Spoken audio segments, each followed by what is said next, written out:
Hello students, कैसे हो आप सब लोग। उम्मीद करता हूँ सब बहुत बढ़िया होंगे। और आज अपन देखने जा रहे हैं कंडक्टर की कुछ प्रॉपर्टीज। उसके बाद अपन प्लेट के बीच में अर्थिंग इक्वेशन किए थे, प्लेट के बीच में चार्ज डिस्ट्रीब्यूशन देख लिया था। ठीक है, लास्ट जो भी टेस्ट हुआ है फिजिक्स का सॉल्व करके रखना, अपन जल्दी डिस्कशन करने वाले हैं। ठीक है, तो आज अपन अर्थिंग से स्टार्ट करते हैं। अर्थिंग इक्वेशन में अर्थिंग का मीनिंग क्या होता है? अर्थिंग का मीनिंग, अगर किसी बॉडी को अर्थ कर दिया तो उसका पोटेंशियल जीरो हो जाता है। अगर आपके पास कोई बॉडी है, उस बॉडी का आपने अर्थिंग कर दिया और उसमें लाइट से क्यू चार्ज है और पास में कोई चार्ज नहीं है, तो अर्थिंग करते ही पूरा चार्ज अंदर चला जाएगा, पूरा का पूरा चार्ज अर्थ के अंदर चला जाएगा और इस बॉडी का पोटेंशियल कितना हो जाएगा? जीरो। लेकिन अगर इसके पास में कोई चार्ज में दूसरा वो क्यू, तो ये चार्ज क्या करेगा? यहाँ पे एक अनदर चार्ज इंड्यूस कर देगा, माइनस और प्लस। इसकी वजह से इस बॉडी का अब चार्ज जीरो नहीं होगा, लेकिन पोटेंशियल अभी भी जीरो होगा। तो अर्थिंग का मतलब होता है उस बॉडी का पोटेंशियल जीरो कर देना। अर्थिंग का मतलब होता है बॉडी का पोटेंशियल क्या कर देना? जीरो कर देना। लेकिन चार्ज जीरो हो ये कोई जरूरी नहीं है। और वो भी ना बहुत बड़ी, इसकी रेडियस कितनी? 6400 किलोमीटर। तो ये क्या करती है? सारा चार्ज अंदर ले लेती है। तो समझ में आ रहा है क्या? ओके। और जरूरत पड़ती है तो दे भी देती है, पोटेंशियल जीरो कर देती है। बॉडी का पोटेंशियल क्या कर देती है? जीरो कर देती है। चलिए तो क्वेश्चन फर्स्ट करते हैं। क्वेश्चन नंबर फर्स्ट, आपके पास दो कॉन्सेंट्रिक सेल है। कॉन्सेंट्रिक सेल का मतलब समझ लो, जिनका सेंटर सेम हो और दोनों हॉलो स्फीयर। इसकी रेडियस a है, बाहर वाले की रेडियस b है। अंदर चार्ज क्यू दिया मैंने यहां पे और बाहर वाले को मैंने अर्थिंग कर दिया, तो इस पे क्या चार्ज होगा?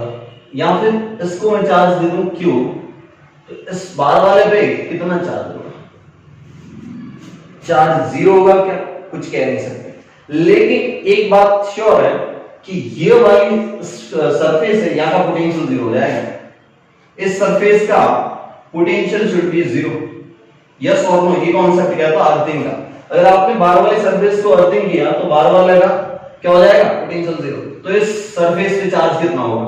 Two concentric shell, two concentric shell. Okay, potential zero कर दिया। इसको पोटेंशियल किसकी वजह से आ रहा होगा? एक तो ये क्यू चार्ज है इस सेल की वजह से, तो इस सेल की वजह से सरफेस पे पोटेंशियल कितना आया होगा? एक तो के क्यू डिवाइड बाय बी, और एक ये वाला charge plus K Q divide by B. Yes और एक तो इसकी वजह से यहाँ पोटेंशियल और एक इसकी वजह से। अब समझो, इसकी वजह से पोटेंशियल कितना होगा? के Q by B, that should be equal to zero. तो यहां से के क्यू बी सब कुछ कैंसिल हो गया, Q equal to minus Q हो गया। कितना चार्ज आ जाएगा? माइनस क्यू हो जाएगा। इसमें चार्ज कितना हो जाएगा? Minus Q. तो समझ में आ रहा है नहीं आ रहा? इस पे कितना चार्ज आ जाएगा? माइनस क्यू, अगर पोटेंशियल जीरो। अगर यहीं पे मैं अंदर वाले को अर्थिंग करता, क्वेश्चन सेकंड क्वेश्चन क्या बोल रहा है कि आपके पास दो कॉन्सेंट्रिक सेल है और आपने अंदर वाले को अर्थिंग कर दिया और बाहर वाले को चार्ज क्यू रख दिया, तो अंदर पे कितना चार्ज आएगा? आपका क्वेश्चन वही है, रेडियस अंदर वाले a और बाहर वाले रेडियस b। तो फटाक से आपको पता है जिसको किया उसका पोटेंशियल जीरो। कहने का मतलब potential of inner surface should be zero. Yes और नो? तो इनर सरफेस पे पोटेंशियल किसकी वजह से होगा? एक तो बाहर वाले की वजह से, तो बाहर वाले की वजह से होगा के क्यू बाय रेडियस कितनी है b। फिर अंदर वाले की वजह से कितना होगा? के Q by a, that should be equal to zero. तो यहां से q की वैल्यू कितनी आ गई? माइनस टाइम ऑफ k तो जीरो में चला गया, qb और a मल्टीप्लाई में चला जाएगा। माइनस ये बता रहा है कि नेगेटिव चार्ज आएगा। माइनस क्या बता रहा है? नेगेटिव चार्ज आएगा। यहां पे q equal to minus q आ गया। तो क्या मेरी बातें समझ में आ रही नहीं आ रही? हो सकता है दो की जगह तीन सेल हो, आपको कॉन्सेप्ट समझ में आना चाहिए। ओके, तो अर्थिंग का कॉन्सेप्ट आपको क्लियर है? ठीक है, आगे बढ़ते हैं हम।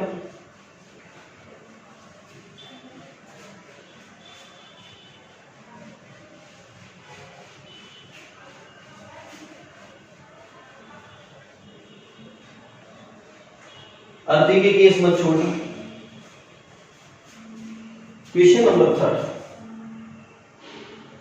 क्वेश्चन थर्ड क्या बोल रहा है कि आपके पास एक प्लेट है, इसको अगर मैं क्यू चार्ज दे दूं तो आपको पता प्लस क्यू बाई टू इधर होगा और प्लस क्यू बाई टू इधर होगा, आधा आधा डिस्ट्रीब्यूट हो जाएगा। लेकिन मैंने इसको क्या कर दिया, इलेक्ट्रिक फील्ड ऐसे इलेक्ट्रिक फील्ड में रख दी प्लेट को, तो क्या अभी यहाँ पे क्यू बाई टू और यहाँ पे क्यू बाई टू होगा? नो। लेट से यहाँ का चार्ज x है तो यहाँ का कितना हो जाएगा q माइनस एक्स, या फिर यहाँ का चार्ज मैं q कंसीडर कर दूं तो यहाँ का चार्ज x अच्छा नहीं लगता, capital Q minus small q। और खास बात कि कंडक्टर के अंदर इलेक्ट्रिक फील्ड लाइंस नहीं होती। ओहो सर, कंडक्टर के अंदर इलेक्ट्रिक फील्ड लाइंस नहीं होती, कहने का मतलब अंदर इलेक्ट्रिक फील्ड जीरो, अंदर electric field zero, E inside कितना zero, inside electric field zero. इसका मतलब यहाँ पे इलेक्ट्रिक फील्ड किसकी वजह से होगी, इस वाली प्लेट की वजह से और एक इस वाली प्लेट की वजह से, यस और नो? तो इस Q की वजह से इलेक्ट्रिक फील्ड कितनी होती है? आपको पता है इलेक्ट्रिक फील्ड प्लेट की वजह से होती है sigma upon 2 epsilon naught. Electric field कितनी होती है? Sigma upon 2 epsilon not. और सिग्मा क्या होता है? Charge upon area. तो इस प्लेट का ये चार्ज कितना है? Small q। तो इलेक्ट्रिक फील्ड इस तरफ होगी इसकी वजह से, इस प्लेट की वजह से q अपॉन, देखो ये वाली वैल्यू सिग्मा की यहां पुट कर रहा हूं, तो q upon 2 epsilon not a। मान लो इसका एरिया प्लेट, दोनों प्लेट का एरिया कितना है? a। ओके, इस वाले चार्ज की वजह से इधर की तरफ होगी, इधर की तरफ कितनी हो जाएगी? q minus small q, capital Q upon 2a epsilon not, plus electric field एक तो ये वाली है ना, ये वाली भी इधर है ना, plus electric field should be equal to 0। Yes और ये गलती कर दी, गलती कर दी, ये वाली इलेक्ट्रिक फील्ड लिखा तो माइनस आ जाएगा। ओके देखो, अब 2 एप्सिलॉन नॉट को कैंसिल कर दो, 0 में भेज दो और यहां मल्टीप्लाई कर दो। कैलकुलेशन देखते हैं ना, q minus q plus e into 2a epsilon naught equal to 0। देखो अच्छे से देखो, ठीक है। अब ये q है, ये माइनस माइनस प्लस q बन जाएगा, तो इधर साइड बन जाएगा 2q, कितना बन जाएगा? 2q माइनस q उधर जाएगा तो q minus e into 2a epsilon naught. Okay, अब ये 2q निकला ना, आपको q चाहिए, small q equal to 2 divide कर दो, q by 2 minus e into a epsilon naught. This is your charge. इस प्लेट का चार्ज मिल जाएगा तो उसको माइनस कर देना, तो दूसरी वाले का मिल जाएगा। तो क्या ये बात समझ में आई नहीं आई? तो इलेक्ट्रिक फील्ड क्या कर देती है, इस तरफ चार्ज को ज्यादा शिफ्ट कर देगी। q by 2 माइनस इतना कर दिया तो यहाँ q by 2 प्लस इतना होगा। समझ जाओ, थोड़ा यार दिमाग लगाओ, फिजिक्स पढ़ रहे हो ना, दिमाग बंद करके मत बैठा करो। चलिए ये क्वेश्चन हो गया। अब चार्ज डिस्ट्रीब्यूशन इन कैविटी देख लेते हैं।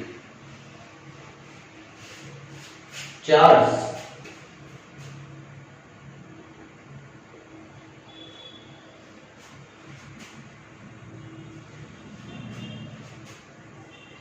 डिस्ट्रीब्यूशन इन कैविटी, कैविटी के अंदर चार्ज डिस्ट्रीब्यूशन कैसे होता है? ओके, मान लो आपके पास एक स्फीयर शेल, इस शेल के अंदर आपने क्यू चार्ज रख दिया, स्मॉल क्यू, तो क्या होगा? यहां पर माइनस क्यू आ जाएगा, अंदर वाली साइड क्या हो जाएगा? माइनस क्यू, और बाहर वाली साइड प्लस क्यू हो जाएगा। नेट तो अभी भी जीरो है ना। अरे फोन में आ रहा है क्या? सिर्फ अंदर की तरफ इंड्यूस होगा, अंदर की तरफ क्या होगा? इंड्यूस होगा। ओके, अगर मैं बोलता आपको कि ये अंदर इंड्यूस होगा, बाहर वाली छोड़ो, अंदर इंड्यूस हो गया, अगर ये आपके पास सेल होती और ये सेंटर पे रखा था, अगर मैं सेंटर से थोड़ा सा इधर रखता, प्लस क्यू इस बार यहां रखता इस पॉइंट पे, तो क्या होता? यहां पर माइनस ज्यादा हो जाता और यहां माइनस कम होता। तो समझ में आ रहा है नहीं आ रहा? यहां पे ज्यादा होता और यहां पे क्या हो जाता? कम हो जाता। तो ये चीज समझ में आनी चाहिए। उसके बाद अगर ये ऐसा यूनिफॉर्म नहीं होता, ये सेल नहीं होती, आपके पास कुछ ऐसी कैविटी होती और उसके अंदर ऐसी कैविटी, कंडक्टर के अंदर कैविटी, तो ये पूरा स्पेस है और अंदर कैविटी है। आपने अगर सेंटर पे रख दिया क्यू चार्ज, सेंटर पे क्या रख दिया? क्यू चार्ज, तो यहां पे क्या हो जाएगा? माइनस क्यू, तो माइनस यूनिफॉर्म होगा। समझ? और बार वाले पे प्लस होगा, लेकिन प्लस नॉन यूनिफॉर्म होगा। यहां पे charge sigma is inversely proportional to 1 upon radius of curvature, याद है आरसी, रेडियस ऑफ कर्वेचर। बार ऐसे होगा। तो अगर मैं इसको बोलूं सरफेस 1 और बार वाली को बोलूं सरफेस 2, तो सरफेस 1 पे यूनिफॉर्म होगा, एक समान, और सरफेस 2 पे नॉन यूनिफॉर्म होगा। क्या समझ में आया नहीं आया? तो इस तरीके से होगा, यूनिफॉर्म और नॉन यूनिफॉर्म। अभी तो खेल खत्म नहीं हुआ, अभी तो 2-3 केस और है कि अगर मैं ऐसा करूं, इस कैविटी के अंदर, ठीक है, ये वाला जॉन समझ आना, ये कैविटी बना दी कंडक्टर के अंदर। अगर मैं चार्ज को सेंटर पे ना प्लेस करूं, थोड़ा यहां कर दो, तो यहां पे क्या हो जाएगा, minus minus minus minus minus minus, लेकिन यहां पे माइनस कम होगा और यहां पे माइनस ज्यादा होगा। और बार क्या होगा, बार तो sigma is inversely proportional to 1 upon RC होगा, यानी कि S1 पे भी नॉन यूनिफॉर्म, S2 पे भी नॉन यूनिफॉर्म, S1 पे भी नॉन यूनिफॉर्म और सरफेस 2 पे भी नॉन यूनिफॉर्म। क्या समझ में आया नहीं आया? अगर मैं ऐसा लेता, इसके अंदर ऐसी कैविटी कर देता, ऐसा भी हो सकता है ना, थर्ड केस, कौन सा था, फर्स्ट, ये सेकंड और ये थर्ड। तो यहां देखो, यहां क्या होगा, मान लो आपने चार्ज क्यू यहां रख दिया, तो अंदर क्या होगा, माइनस माइनस नॉन यूनिफॉर्म होगा, और बाहर है ना वो यूनिफॉर्म होगा। इस बार वाली सरफेस पे क्या होगा, यूनिफॉर्म। तो इसको S1 मानो, इसको S2 मानो, तो S1 पे हो जाएगा आपका नॉन यूनिफॉर्म और S2 पे हो जाएगा आपका यूनिफॉर्म। क्या चार्ज डिस्ट्रीब्यूशन समझ में आया नहीं आया? तो ऐसे होता है, क्योंकि अंदर तो सिग्मा प्रोपोर्शनल टू, और बाहर तो देखो ना रेडियस ऑफ कर्वेचर सेम है, पूरा स्फीयर है, इसलिए तो ये केस नोट कर लिया करो। और कोई केस बच जाए ना तो कॉमन सेंस से कर लिया करो यार, छूट जाए कोई केस तो देख लिया करो यार, छूटा तो नहीं मैंने फिर भी।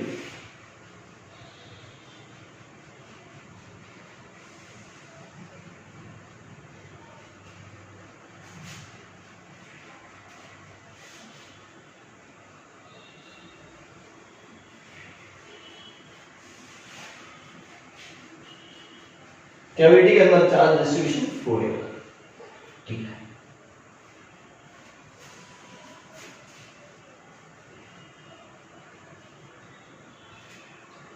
प्लेट के अंदर तो चार्ज डिस्ट्रीब्यूशन याद है ना आपको, अगर कोई भी प्लेट हो ऐसे, ये वाली चीज मैंने पढ़ाया थी ना तुम लोगों को, ये वाली चीज कि इसको दे रखा है Q, इसको दे रखा है 3Q, इसको दे रखा है -2Q, तो प्लेट पे चार्ज कैसे डिस्ट्रीब्यूट होगा। मैंने क्या बोला, टोटल चार्ज का Q और 3Q कितना हो गया, 4Q, 4 में से 2 गया तो 2 बचा, 2Q का आधा कर दो, 2Q का आधा इस साइड दे दो और 2Q का इस साइड दे दो। बार वाली प्लेट में ऐसे देते हैं, तो 2Q/2 कितना होगा, Q, तो Q यहां पे और Q यहां। सो जब Q इस साइड आ गया, टोटली Q चार्ज है, तो इस साइड कितना आएगा 0, तो इस साइड भी कितना आएगा 0। ये 3Q है तो बचा कितना इस साइड 3Q, तो यहां कितना आएगा -3Q। देखो -3Q और Q -2Q। तो इस टाइप की क्वेश्चन करा दिए थे, फिर भी देख लो जिन्होंने नहीं देखे, तो ये फटाक से इस तरीके का कॉन्सेप्ट आना चाहिए, ठीक है।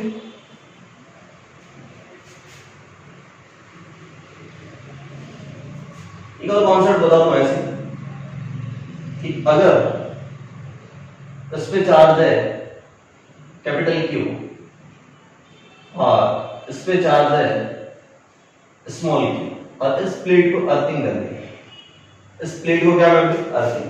प्लेट में अर्थिंग अलग तरीके से होती है, बस आप याद कर लो ऐसे, इस साइड भी 0 चार्ज हो जाएगा और इस साइड भी क्या हो जाएगा 0। जैसे अर्थिंग की प्लेट के आउटर क्या हो जाएगा 0, तो अब अंदर कितना बच जाएगा, इस वाले चार्ज से कोई लेना, ये वाला कितना बच गया +q, इस पे कितना हो जाएगा -q। क्या कुछ समझ में आया नहीं आया? तो इसमें चार्ज एक अलग तरीके से डिस्ट्रीब्यूट होता है, ये वाला केस नोट नहीं करोगे तो भी चलेगा, ठीक है। चार्ज डिस्ट्रीब्यूशन मैंने करवा दिया ऑलमोस्ट। उसके बाद एक होता है एनर्जी डेंसिटी, सबसे इंटरेस्टिंग चीज होता है, सोचने वाला।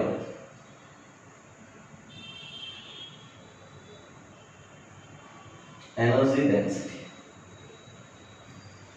सबसे पहला क्वेश्चन मेरा कि अगर यहां पे इलेक्ट्रिक फील्ड है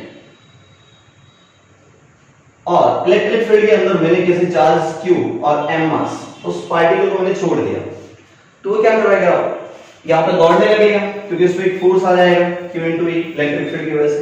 ये दौड़ने लगेगा तो इसके पास काइनेटिक एनर्जी आएगी। कौन सी आएगी? काइनेटिक एनर्जी आएगी।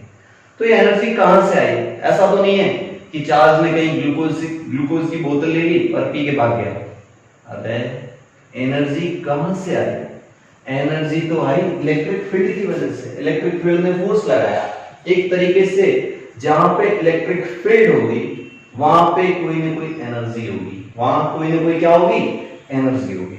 चलिए इस कॉन्सेप्ट को आगे देखते। वहां पे क्या होगी? एनर्जी होगी। इलेक्ट्रिक फील्ड होगी, वहां पे क्या होगी? एनर्जी होगी। अच्छा, तो ये पॉइंट नोट कर लो कि जहां इलेक्ट्रिक फील्ड होगी वहां एनर्जी होगी। तो मैंने कॉन्सेप्ट देखा कि आपके पास एक कंडक्टर है, दिस कंडक्टर, और इस पे charge density is sigma coulomb per metre square. तो क्या होगा कि ये कंडक्टर पे इलेक्ट्रिक फील्ड ऐसे हो परपेंडिकुलर टू कंडक्टर और उसकी वैल्यू हो जाएगी sigma upon epsilon naught. This is the electric field outside the conductor.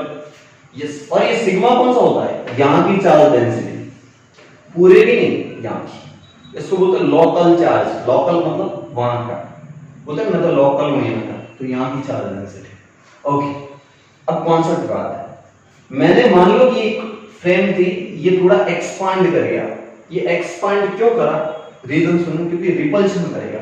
ये वाला पॉजिटिव चार्ज इस वाले पॉजिटिव चार्ज को रिपेल करके थोड़ा ऐसे मोटा हो गया, थोड़ा क्या हो गया? मोटा हो गया। मान लो ये इसका कुछ शेप ऐसा हो गया, तो पहले ऐसे था, अब ऐसे हो गया, थोड़ा एक्सपांड करेगा। क्या करेगा? बहुत छोटा सा एक्सपांड करेगा। तो एक्सपांड कर गया, इसका वॉल्यूम बढ़ गया, इस कंडक्टर का क्या बढ़ गया? वॉल्यूम। तो अंदर तो इलेक्ट्रिक फील्ड नहीं होगी क्योंकि एक्सपांड कर गया, चार्ज बाहर चला गया, तो अंदर से इलेक्ट्रिक फील्ड तो कम होगी। तो ये इलेक्ट्रिक फील्ड गई कहां? ये एनर्जी की फॉर्म में स्टोर होती है। इसने कुछ वर्क डन किया होगा, और ये हुआ क्यों? क्योंकि यहां पे प्रेशर लगता था पहले, और प्रेशर क्या होता है? Electric pressure sigma square upon 2 मान लो इसका वॉल्यूम एक्सपेंड करा dv, ये पूरा वॉल्यूम है ऐसे, कोई कंडक्टर का थोड़ा एक्सपांड कर गया, गुब्बारे की तरह समझो कि थोड़ा फूल गया। तो मान लो let's say change in volume, volume में कितना आएगा? Change in volume is dv। Change in volume कितना? dv। किसकी वजह से? इलेक्ट्रिक प्रेशर की वजह से। वर्क डन क्या होता है आपको याद है? pdv। वर्क डन क्या होता है? pdv, where p is electric pressure। तो टोटल वर्क डन क्या होगा? Integration of pdv। यस और नो? होगा नहीं होगा? वर्क डन ही तो एक तरीके से पोटेंशियल एनर्जी में चेंज होगा ना। वर्क डन ही तो चेंज इन पोटेंशियल एनर्जी आया होगा। तो क्या मैं du या डेल्टा u लिखूं? du या डेल्टा u लिखूं? du लिखूं यार, इसको dv रहने दो। चेंज इन वॉल्यूम कितना होगा? dv इक्वल टू क्या हो जाएगा? p into dv। अगर मैं du into dv करूं तो ये आ जाएगा p sigma square upon 2 epsilon not. अगर मैं मस्ती करूं थोड़ी, एप्सिलॉन नॉट से मल्टीप्लाई करूं, एप्सिलॉन नॉट से डिवाइड करूं, तो आपको पता है इलेक्ट्रिक फील्ड की वैल्यू कितनी थी? Sigma upon epsilon naught. देखो ये रहा सिग्मा अपॉन एप्सिलॉन नॉट का स्क्वायर, तो कहीं ना कहीं ये half of epsilon naught electric field का square. This is du upon dv, और इसे बोलते हैं u, energy density per unit, मतलब एनर्जी डेंसिटी यानी कि एनर्जी पर यूनिट वॉल्यूम। कुछ बातें छोटी सुन लो कि du by dv, du क्या है? एनर्जी, और dv क्या है? वॉल्यूम। तो एनर्जी में वॉल्यूम से डिवाइड करोगे तो उसे बोलेंगे एनर्जी डेंसिटी, और उसे स्मॉल u से रिप्रेजेंट किया जाता है। Energy per unit volume, Ekam volume energy, energy per unit volume half of epsilon not e square. ये फार्मूला याद है? वैसे ही मैं प्रूफ करवाऊंगा कैपेसिटर में फिर, लेकिन याद रखना एनर्जी डेंसिटी क्या होती है? एनर्जी डेंसिटी होती है u ऐसे को लिखते हैं potential energy per unit volume equal to half of epsilon naught E square. अगर आपको किसी फील्ड की एनर्जी चाहिए तो energy equal to half of epsilon naught E square into volume. Volume नीचे था ना, एनर्जी पर यूनिट वॉल्यूम, तो ये फॉर्मूला बहुत काम आएगा। इसको 9 स्टार चिपका दो, half of epsilon naught E square into volume. फटाक से लिखो एनर्जी पर यूनिट वॉल्यूम, ऐसे बोलते हैं एनर्जी डेंसिटी। सर इसका कॉन्सेप्ट अभी बताता हूं, इसका कॉन्सेप्ट बताओ।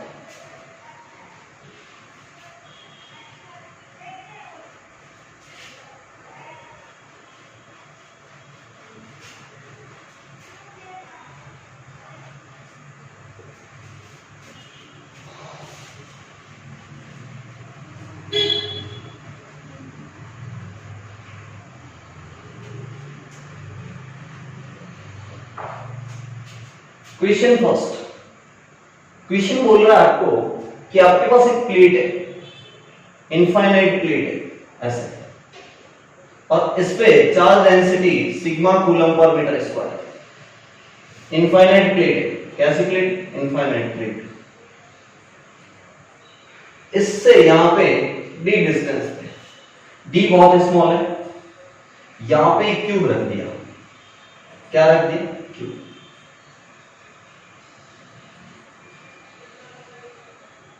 तो एनर्जी इन क्यूब कितनी होगी? एनर्जी एसोसिएटेड इन क्यूब, एनर्जी क्यूब में एनर्जी कितनी होगी? अगर मैं इस क्यूब की साइड ए मान लो, इस क्यूब की साइड क्या मान लो? ए मान लो। ये डी डिस्टेंस बहुत स्मॉल है।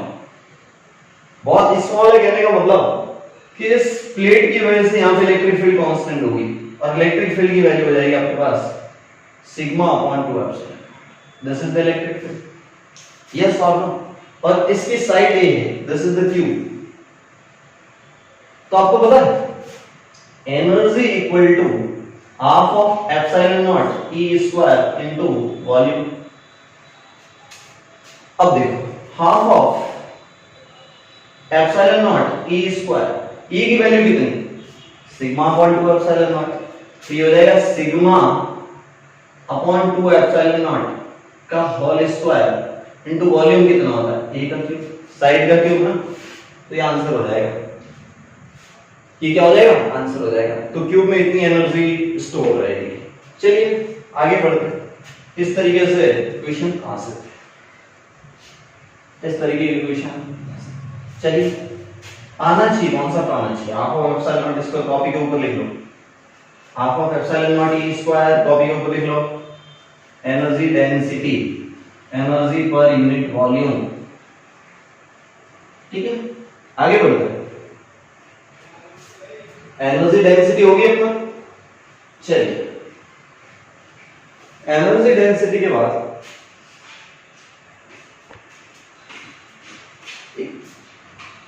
सर कुछ बोला? हाँ, एनर्जी डेंसिटी होगी। अब एक होती है सेल्फ एनर्जी। सेल्फ मतलब खुद की वजह से एनर्जी, सेल्फ एनर्जी। फटाफट इस टॉपिक को खत्म करते हैं। सेल्फ एनर्जी क्या होती है? सेल्फ एनर्जी समझना, खुद की वजह से।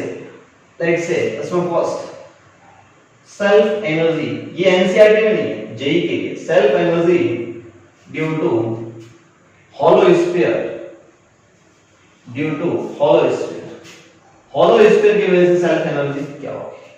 अच्छा, आपके पास ये रहा स्फीयर, इस स्फीयर पे इसकी रेडियस आर है, तो और इस पे चार्ज कैपिटल क्यू है, इस पे चार्ज कितना? कैपिटल, तो प्लस क्यू ऐसे। यस और नो? तो देखो यहां से इलेक्ट्रिक फील्ड लाइंस ऐसे निकलेंगी। यस और no? Self energy due to hollow sphere. देखो सॉलिड कंडक्टिंग भी हो सकता है, कंडक्टर में भी सेल्फ एनर्जी कहां रहती है? बाहर रहती है। तो अगर ये हॉलो स्फीयर की बात कर रहा हूं मैं स्पेशली, तो इलेक्ट्रिक फील्ड आर से इंफिनिटी तक जाएगी। इलेक्ट्रिक फील्ड की वैल्यू कहां से कहां तक होगी? आर से इंफिनिटी। सोचो जहां इलेक्ट्रिक फील्ड होगी वहां तो एनर्जी होगी, तो समझो एनर्जी भी आर से इंफिनिटी के बीच में होगी। एनर्जी भी जैसे जैसे इलेक्ट्रिक फील्ड होगी वहां एनर्जी होगी। बच्चों ने बोला सर कितनी होगी एक स्फीयर की सेल्फ एनर्जी कितनी होगी? इस एनर्जी को बोलता है सेल्फ एनर्जी। जो ये एनर्जी है ना इससे बोलता है सेल्फ एनर्जी। खुद की वजह से एनर्जी होगी इसे बोलता है सेल्फ एनर्जी। कॉन्सेप्ट समझ में आया नहीं आया? तो एक स्फीयर होगा, स्फीयर के आसपास इलेक्ट्रिक फील्ड होगी, इलेक्ट्रिक जहां क्योंकि अंदर तो इलेक्ट्रिक फील्ड जीरो होती है ना, अंदर कोई एनर्जी नहीं, लेकिन जब बाहर होगी तो बाहर आर से इंफिनिटी तक इसकी एनर्जी फैली हुई होगी। बोला एनर्जी कितनी होगी? बच्चे ने बोला सर देखो यहां से मैं अगर स्मॉल आर रेडियस पे जाऊं या फिर एक दूसरा तरीका करता हूं ये काम। बच्चे ने बोला कि रुको सर। बोला क्यों? बोला सर रुको। ओके इसका मस्त कॉन्सेप्ट बताओ। एक बच्चा आया मेरे पास, सर ये स्फीयर बना हुआ है, उसने पूरा चार्ज ऊपर से ले लिया। ऊपर से कैसे ले लिया आपको टेंशन नहीं लेना, पूरा चार्ज ले लिया बोरी भर के दूर चला गया। पूरा चार्ज ले लिया बोरी भर के दूर चला गया। ये स्फीयर इसकी रेडियस आर, इस पर कोई चार्ज नहीं है क्योंकि बोरी भर के चार्ज यहां पड़ा है। ये बोरी भरी हुई है और यहाँ पे क्यों चार्ज पड़ा है। अब क्या करता है धीरे धीरे धीरे धीरे धीरे धीरे धीरे चार्ज को यहां लाता है बहुत दूर से इंफिनिटी से। तो मान लो कुछ टाइम बाद इसका चार्ज क्यों हो गया, कुछ टाइम बाद चार्ज क्या हो गया क्यों हो गया। इसका बहुत बेहतरीन कॉन्सेप्ट बता, बहुत आसान। पहले क्या था आपके पास स्फीयर था, उसमें से आपने पूरा चार्ज ले लिया, कुछ भी नहीं रखा और बोरी भर के कहां गए इंफिनिटी पे। अब क्या किया इंफिनिटी से आपने चार्ज लाना शुरू किया। मान लो अब इस पे चार्ज स्मॉल क्यू था तो इसका पोटेंशियल कितना होगा? पोटेंशियल होगा इसका k क्यू बाय r, क्योंकि हॉलो स्फीयर है तो पोटेंशियल होगा k क्यू बाय r। अब क्या होगा अगर आप थोड़ा चार्ज और लाओगे, इसमें से और लाओगे dq, अगर आप dq चार्ज लाओगे तो इस पोटेंशियल की वजह से चार्ज रिपेल करेगा तो आपको वर्क डन करना पड़ेगा। वही वर्क डन तो एनर्जी में स्टोर होगा। अरे यार कुछ समझ में आ रहा है नहीं आ रहा? तो ये पोर्शन रफ कर ले, सेल्फ एनर्जी समझ में आ गई। अब हम फॉर्मूला डिराइव करते हैं।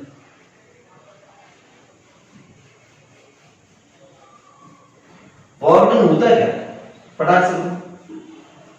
वर्क डन क्या होगा? वर्क डन हो जाएगा dq into v। अरे वहां का पोटेंशियल और कितना चार्ज ला रहे हो यही तो वर्क डन होगा, यही तो वर्क डन होगा नहीं होगा? ओके तो फटाक से टोटल वर्क डन निकालना है, ये छोटा सा dq लाना है तो टोटल वर्क डन निकालना है तो integration of v dq, v की वैल्यू कितनी k q upon r into dq। Integrate कर दो। कितना चार्ज लाया आपने? पूरा चार्ज लिया है जीरो से कैपिटल Q, तो फटाक से यहां से क्या आ गया k स्मॉल q का इंटीग्रेशन होगा तो k q स्क्वायर बाय 2 और r ऐसे रहेगा। लिमिट लगाओ जीरो से कैपिटल Q तक तो आंसर आया k capital Q square by 2r। This is the self energy of what? Hollow sphere. तो हॉलो स्फीयर की सेल्फ एनर्जी होती है k q square divide by 2r। Hollow sphere की self energy of hollow sphere याद रखना k q square by 2r advance के लिए। चलो मेंस में फिर भी काम चल जाएगा, एडवांस में ये नहीं पढ़ाया जाता, स्कूल में ही नहीं, एनसीईआरटी में कहां से पढ़ोगे? ठीक है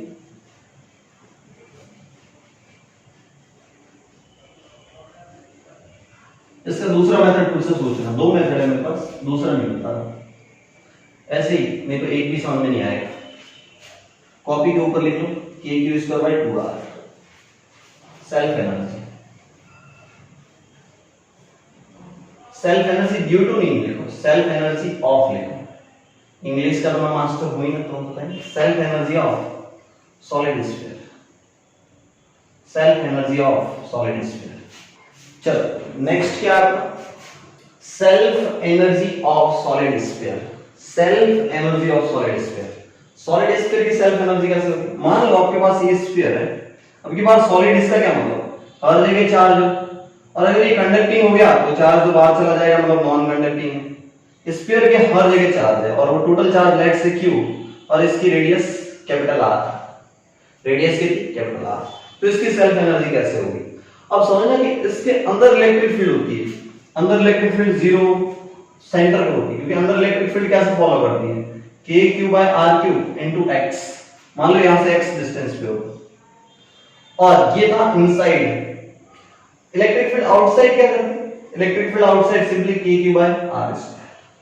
अगर मैं r यहां ले लूं आउटसाइड तो ये फॉलो करेगा और अंदर ये फॉलो करेगा, मतलब अंदर इलेक्ट्रिक फील्ड 0 नहीं होती। आपको इसका ग्राफ भी याद होगा, इलेक्ट्रिक फील्ड ऐसे वेरी करती है फिर डिक्रीज करती है। ओहो, मतलब अंदर भी इलेक्ट्रिक फील्ड है, मतलब अंदर भी एनर्जी होगी और बाहर भी एनर्जी होगी।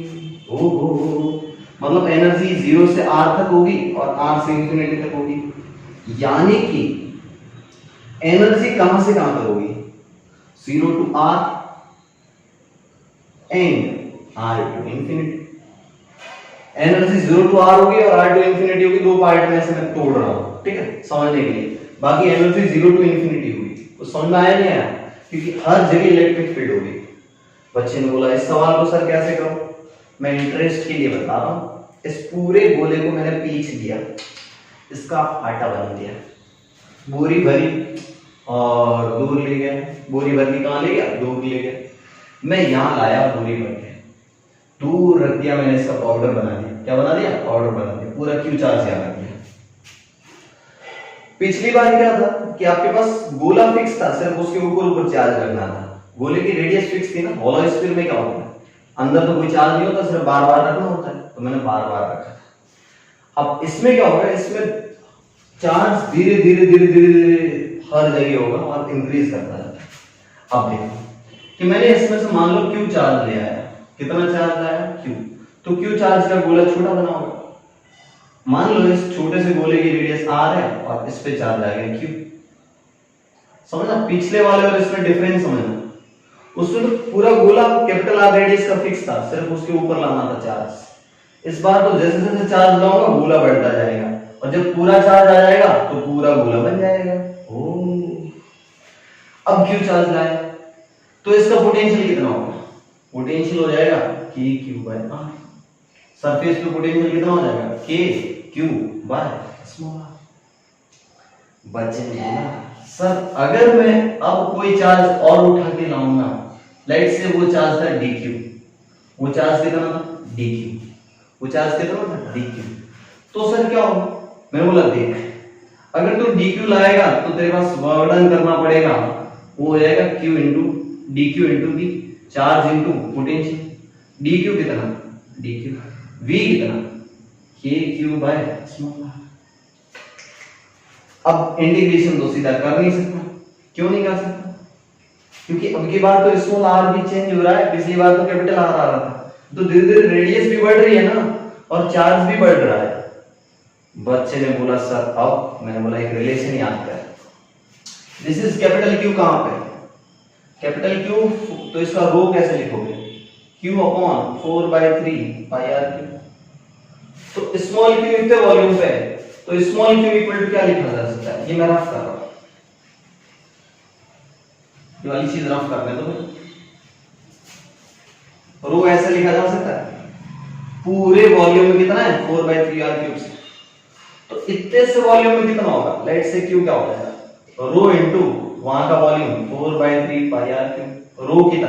Capital Q upon 4/3 pi capital R³ into 4/3 pi small r³।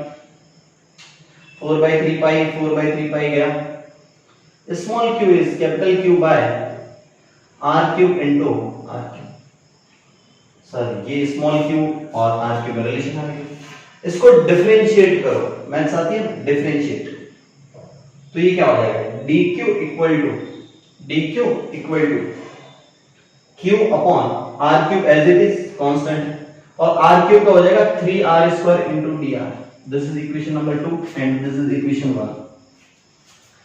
अब देखो dq को यहां रख दो और ये वाला q है ये पढ़, इसको भी यहां रख दो क्योंकि ये kq है ना, तो एक तरीके से आपका पूरा r में आ जाएगा। किस में आ जाएगा, आर में आ जाएगा, फिर इंटीग्रेशन हो जाएगा। तो ये चीज मैं फिर रफ कर रहा हूं, मेरे पास बोर्ड की जरूरत है। ये नोट कर, पोज करके नोट कर लो, पोज करके नोट कर लिया करो फटाफट फटाफट।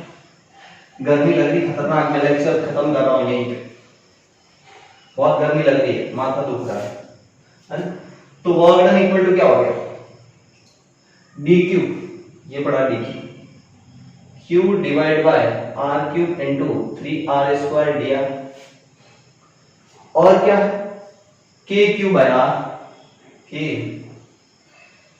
क्यू बाय क्यू की तरफ ये पड़ा q by r cube into ऊपर भी आर क्यूब। ओके, अब देखो एक आर से आर स्क्वायर वाला स्क्वायर गया, ये आर क्यूब और आर क्यूब आर की पावर 6 और Q into Q Q square, तो के क्यू स्क्वायर आर की पावर 6 और 3 बार आ गया, यहां आर बचा और ये आर क्यूब बचा, आर की पावर 4 दिया, सब कुछ कांस्टेंट इंटीग्रेट करो 0 टू कैपिटल आर तक, total work done integration of D W. अब तो आसान हो गया बच्चों वाला। अब देखो यहां से क्या है, 3k q square divide by r की पावर 6 और ये आएगा आर की पावर 5 बाय 5, लिमिट लगाओ 0 टू कैपिटल आर, तो ये हो गया 3k q square divide by 5 r की पावर 6 और ऊपर भी बन गया आर की पावर 5, आर की पावर 5 आर की पावर 6 से कैंसिल आउट हो गया, आंसर आया 3k q square by 5r, 3k q square by 5r, याद कर लो 3k q square by 5r, फटाफट फटाफट याद कर। टोटल एनर्जी कितनी आ गई, 3k q square by 5r, sorry ये सही है, तो ये टोटल एनर्जी आ गई 3k q square by 5r। तो सेल्फ एनर्जी, अब लिखो self energy of solid sphere 3k q square by 5r और self energy of hollow sphere equal to k q square by 2r। ये दो result याद रखना, 3k q square by 5r और दूसरी की वजह से k q square by 2r, दोनों रिजल्ट याद कर, काम आएगा। एक इसके बेस पे क्वेश्चन करा देता हूं, ये तो टोटल एनर्जी आएगी,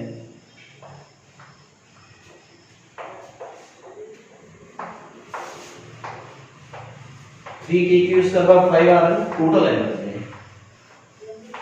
एक मेरे को बात बताओ कि जो सॉलिड स्फीयर है ना, सॉलिड स्फीयर, इसमें क्या अंदर भी चार्ज है ना, तो अंदर इलेक्ट्रिक फील्ड होगी, तो यहाँ पे एनर्जी दो फॉर्म में होगी, एक तो 0 से r तक होगी और दूसरी r से इंफिनिटी तक होगी। और r से इंफिनिटी तक तो आपको याद है k q square by 2r होगी, जैसा हॉलो स्फीयर में होता था। ये बात की वजह से, तो अंदर की वजह से सिर्फ अंदर एनर्जी कितनी होगी, inside energy, inside energy, inside energy, inside plus ये वाली एनर्जी, दोनों मिला के total energy k q square by 5r की इक्वल होगी। मानते नहीं मानते, sorry 3k q square by 5r। तो अंदर वाली एनर्जी निकालनी है, कैसे निकाल सकते हैं, इक्वेशन की तरह ले सकते हैं, एनर्जी इनसाइड यानी कि 0 टू r कितना हो जाएगा, 3k q square divide bye 5r minus ये वाला कर जाएगा k q square by 2r। Solve कर देना, अगर नहीं समझ में आया तो 2 से मल्टीप्लाई करो, इसको 5 से मल्टीप्लाई करो ऊपर नीचे, तो ये कितना बच गया 10r, ऊपर बन गया 6, वहां 5 है, तो अंदर एनर्जी कितनी आ जाएगी 6 - 5 1, मतलब k q square bye 10r। This is the energy inside the sphere, energy inside the sphere, inside the sphere, क्योंकि सॉलिड स्फीयर है ना, तो अंदर इतनी होगी k q square bye 10r, k q square bye कितनी 10r। इसको दूसरे मेथड से भी किया जा सकता है, वो दूसरा मेथड सोचो कैसे, ये फॉर्मूला बताया था, du equal to integration of half of epsilon naught E square into dv। Volume ले लेना, इलेक्ट्रिक फील्ड लिख लेना, इंटीग्रेट करा देना, इससे भी होता है, इससे भी आंसर वही आएगा। बस इंटीग्रेशन आपको 0 टू r कराना है और r टू इंफिनिटी कराना है, तो दोनों के लिए इलेक्ट्रिक फील्ड अलग अलग होगी। 0 टू r के लिए अलग इलेक्ट्रिक फील्ड होगी, r से इंफिनिटी के लिए अलग इलेक्ट्रिक फील्ड होगी। रिजल्ट याद करो ना, कोई ये पूछता नहीं है, रिजल्ट याद करो। चलो इसके बेस पे इक्वेशन करा देता हूं। Question first, this is the radius r, q charge, hollow sphere। यहां से d डिस्टेंस पे r radius, q charge, but solid sphere. तो इस पूरे सिस्टम की टोटल एनर्जी कितनी है? Total energy of system. पहले आप क्या करते थे, potential k q q divide by दोनों सेंटर के बीच की डिस्टेंस, ये लिखते थे। लेकिन अब सेल्फ एनर्जी भी ऐड करना है। टोटल एनर्जी बोला है तो k q q upon d plus इसकी सेल्फ एनर्जी प्लस इसकी सेल्फ एनर्जी। इसकी सेल्फ एनर्जी कितनी होती है? k q square divide by 2r plus इसकी सेल्फ एनर्जी कितनी होती है? k 3k q square by 5r। तो this is your final answer. क्या समझ में आया नहीं आया? तो ऐसे लिखा जाता है सेल्फ एनर्जी। तो मैंने सारे कॉन्सेप्ट कवर कर दिए और यहीं खत्म करते हैं बस, ठीक है। अब नेक्स्ट क्लास में कैपेसिटर शुरू करूंगा, फटाक से सारे बच्चे नोट कर लो। नेक्स्ट क्लास में क्या शुरू करूंगा? कैपेसिटर। नेक्स्ट क्लास में कैपेसिटर। तो सारे नोट्स बना लो फटाफट, और 2 चैप्टर खत्म हो गए इंपॉर्टेंट। अब कैपेसिटर और करंट इलेक्ट्रिसिटी में मजा आने वाला है। तो चलिए बाय।